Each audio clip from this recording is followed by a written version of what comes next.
నమస్కారం. ధర్మ సందేహాలు కార్యక్రమానికి సాదర స్వాగతం. ధర్మో రక్షతి రక్షితః.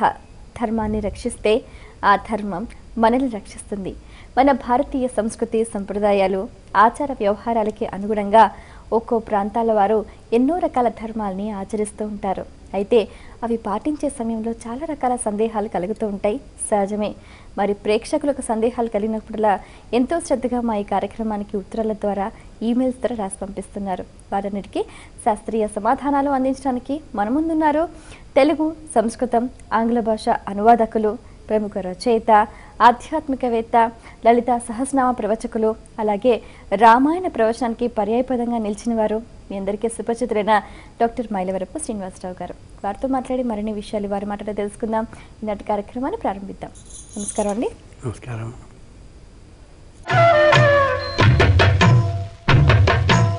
మొదటి తరం చూద్దామండి.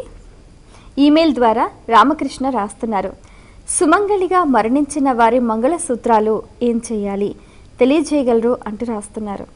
మాంగళ్య తంతున అనేన మమ జీవన హేతున కంఠే బధ్నామి సుభగే సా జీవ శరదాం శతం.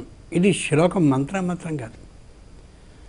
నా జీవనానికి ఆధారభూతమైనటువంటి ఏ మంగళకరమైనటువంటి తంతువు అంటే ఒక దారం ఉందో దాన్ని నీ కంఠంలో ముడివేస్తున్నాను. ముడివేసిన కారణంగా ఈ కంఠం మాంగళ్య ధారణ చేయబడిన మంత్రం కంఠమై సంపూర్ణమైన విజయాలను నాకు కలిగిస్తుంది. నువ్వు నా జీవనానికి ఆధారభూతురాలివి అని కడుతున్నాడు. అంచేత నాతో నువ్వు 100 సంవత్సరాలు ఉండాలి అనేది దీని యొక్క అర్థం. కానీ పరమేశ్వరుడు ప్రత్యేకంగా ఎవరికి ఎంత ఆయుష్యం ఉండాలో అంత నిర్ణయిస్తాడు. ఆ నిర్ణయించిన కారణంగా అంతకాలానికి ఇతను వెళ్ళిపోయినప్పటికీ కూడా 3 ముడులు వేస్తారు. స్థూల శరీరానికి ఒకటి, సూక్ష్మ శరీరానికి ఒకటి, కారణ శరీరానికి ఒకటి. అతను దురదృష్టవశాత్తు వెళ్ళిపోయినా పైకి ఆమెకి భర్త అతడే. కాబట్టి సుమంగళి అంటే ఏ మాంగళ్య ధారణాన్ని చేశాడో అతడే ఈమె భర్త. కాబట్టి ఆ మాంగళ్య సూత్రం ఏదుందో తాడు, నిజానికి బంగారపు గొలుసు, బంగారపు బెళ్ళలు ఇది కాదు.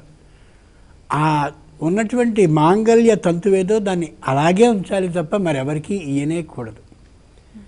పూర్వపు రోజుల్లో ఈ తాడు ఏదైతే కట్టారో ఆ రోజున మాంగళ్య తంతువుగా ఆ తంతువుని మాత్రమే వాడేవారు తప్ప ఈ బంగారపు వీటిని వాడేవారు కాదు. ఒకవేళ ఆ మాంగళ్య తంతువు అంటే తాడు పెరిగిపోతే అంటే ప్రేక్షకులకి తెలుసు, దాన్ని ముడివేసి పసుపు కొమ్ముని కట్టి మళ్ళీ ఇంకొక దాన్ని చేయించుకుని వేసుకునేవారు తప్ప ఆ మాంగళ్య తంతువుని మాత్రం తీసేవారు కాదు. ఇంచేత ఏ సుమంగలిగా ఉండేటటువంటి ఆమె భర్త పోయిన తరువాత మాంగళ్య తంతువుకి ప్రతిబింబితంగా ఈవేళ అనుకరణగా దానికి సంకేతంగా ఓ బంగారపు మంగళసూత్రాలు 2 కలిగినటువంటి తాడుని ధరిస్తుందో దాన్ని ఎవ్వరికీ ఇయనే కూడదు. అలాగే ఉంచేయాలి.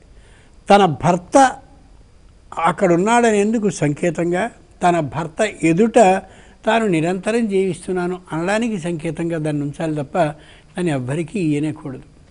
అది సరైనటువంటి విధానం. మరో ఉత్తరం చూద్దామండి.